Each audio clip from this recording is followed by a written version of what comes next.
They use civilians as human shields. So are you saying they target that women and children. The Geneva We don't Convention do that. should not we be follow observed? rules. In a tense hearing, Senator Angus King presses Pete Hegseth on his comments about the Geneva Conventions, rules of engagement, and the legality of torture.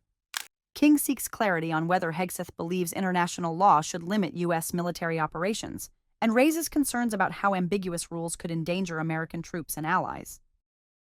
So are you rejecting Title 18 and Title 42, I think, also has provisions that incorporate the Geneva Convention and the laws of armed combat? Are you saying that those laws should be repealed? That is the law of the land right now. Senator, we have laws on the books from the Geneva Conventions into the Uniform Code of Military Justice. And then underneath that, you have layers in which standard or temporary rules of engagements are put into place. We fight enemies also, Senator, as our generation understands, that play by no rules. They use civilians as human shields. So are you saying they target that women and children? The Geneva We don't Convention do that. should not we be follow observed? rules. We follow rules, but we don't need burdensome rules of engagement that make it impossible for us to win these wars. You're And that's saying what two different President things. You're Trump saying we follow understands. rules, but we don't have to follow the rules in all cases. Is that correct? Senator, I'm burdensome rules. Senator, I'm making an important tactical distinction that warfighters will understand. That there are the rules we swear an oath to defend, which are incredibly important, and this committee understands and helps set them. And then there are those echelons above reality, from corps to division to brigade to battalion, and by the time it trickles down to a company or a platoon or a squad level, you have a rules of engagement that nobody recognizes. And then it makes you incredibly difficult to actually do your job on the battlefield. That's the kind of assessment and look that an Army major will give to this process if I was confirmed to be the Secretary of Defense. Your quote is true understanding your of that. quote in 2024, our boys should not fight by rules written by dignified men in mahogany rooms 80 years ago. That would be the Geneva Convention. America should fight by its own rules, and we should fight to win or not go in at all. Are you saying that the Geneva Convention provisions, which clearly outlaw torture of prisoners, should not apply in the future? Senator, how we treat our wounded, how we treat our prisoners, the applications of the Geneva Conventions are incredibly important.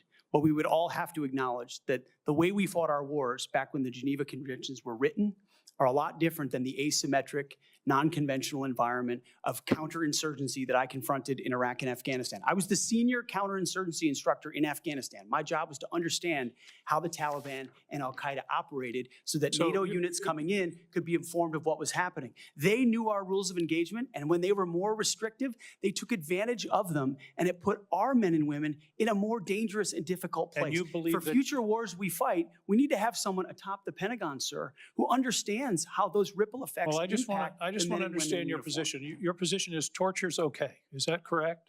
Waterboarding, torture is no longer prohibited given the circumstances of whatever war we're in. Is that correct? Senator, that is not what I said. I've never been party to torture.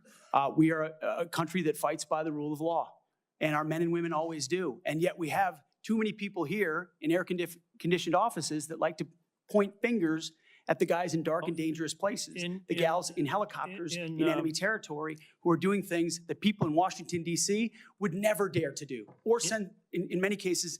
In one of your interviews, you said they're willing to do this. You're talking about Donald Trump and Senator Cruz. They're willing to do something like waterboarding if it's going to keep us safe. Are you okay with waterboarding? Senator, the law of the land is that waterboarding is not legal. So the statement that you made, you now recant. Is that correct? They are willing to do something like waterboarding if it's going to keep us safe. You expressed that with approval.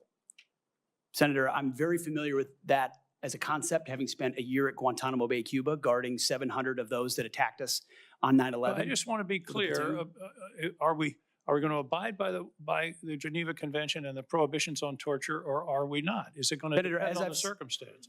As I've stated multiple times, the Geneva Conventions are what we base ours, but what an American first national security policy is not going to do is hand its prerogatives over to international bodies that make decisions about how our men and women make decisions on the battlefield. America First understands we send Americans for a clear mission and a clear objective. We equip them properly for that objective.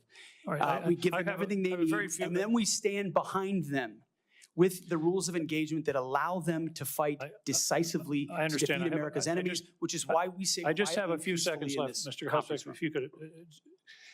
I was very disturbed in your opening statement where you talked about the priorities that you have. We will work with our partners and allies to deter aggression in the Indo-Pacific from the communist Chinese. There's not a single mention in this statement about Ukraine or Russia.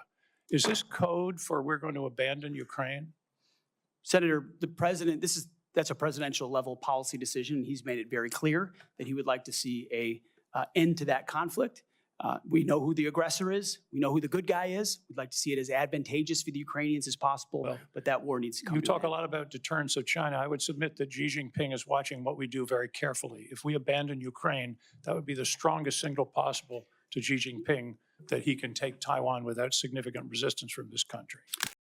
This exchange between Senator Angus King and Pete Hegseth highlights the complex and often contentious balance between military necessity, ethical constraints, and adherence to international law.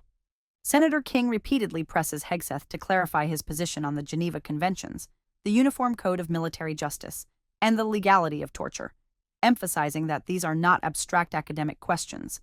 They are fundamental rules that govern how the U.S. military operates and how it is perceived globally.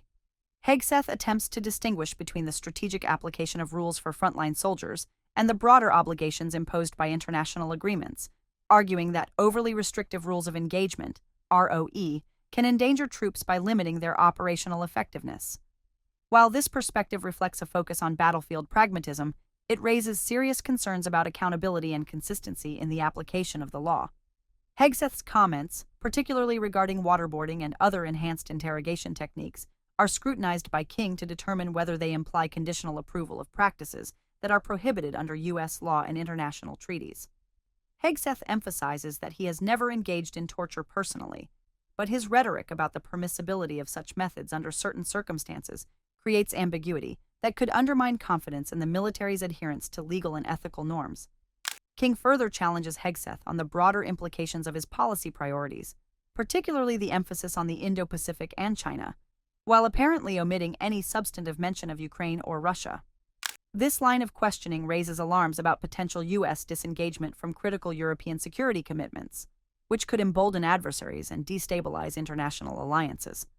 The hearing underscores a fundamental tension in military leadership, ensuring operational effectiveness while upholding the rule of law, maintaining the moral high ground, and protecting the rights of both combatants and non-combatants. Hegseth's approach, prioritizing tactical flexibility and an America First doctrine, reflects a philosophy that places battlefield results above international norms, but this philosophy is fraught with risks. Ambiguous rules and selective adherence to treaties can create legal exposure for the United States, undermine credibility with allies, and set dangerous precedents for future conflicts. King's questioning also emphasizes the human cost of these policies. Military personnel rely on clear and consistent guidance about what is permissible in combat. Unclear rules can lead to hesitation, mistakes, or moral injury. The debate over waterboarding, treatment of prisoners, and adherence to Geneva provisions is not theoretical. It directly impacts the safety and ethical responsibilities of soldiers, sailors, airmen, and Marines in the field. In addition, the hearing highlights the strategic importance of signaling. The United States' position on Ukraine, for example, sends a message to China about its willingness to defend Taiwan.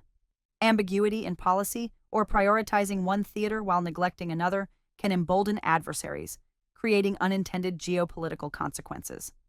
The exchange between King and Hegseth demonstrates that leadership at the Pentagon must balance tactical flexibility, legal obligations, and strategic signaling, all while maintaining public trust. Ultimately, this hearing reinforces the principle that military power is most effective when paired with discipline, accountability, and adherence to both domestic and international law. Hegseth's statements suggest a willingness to challenge these norms in pursuit of battlefield advantage, but King's questioning serves as a critical reminder that legal and ethical constraints exist not to hinder soldiers, but to protect them, the country, and the moral integrity of U.S. operations. Effective leadership requires respecting these rules, ensuring clear guidance for troops, and carefully considering the long-term consequences of how the United States conducts war in a complex, interconnected world.